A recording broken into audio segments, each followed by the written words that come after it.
Hi, I'm Dave with Moov Pool Products, and today we're going to talk about the startup and operation of your Moov heat pump.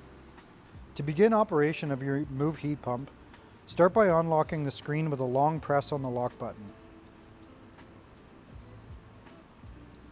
Press the power button to turn it on. The top number on the screen indicates the inlet temperature, water going into the heat pump. The temperature at the bottom of the screen indicates the temperature of the water leaving the heat pump. The sunlight at the top indicates your heat pump is in heat mode. The number with the percentage beside it indicates the compressor capacity. To adjust the temperature of the heat pump, press the up or down arrow and adjust accordingly.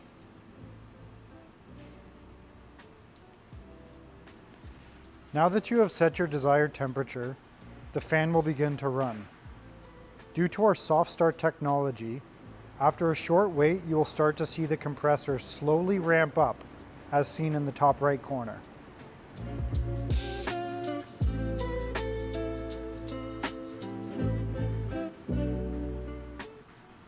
To cycle between the different modes on your Moov heat pump, press the fan button. The 3 bars in the bottom right-hand corner indicate normal operation. Pressing the fan button and showing 2 bars indicates silent operation, which will cap the capacitor at 80%.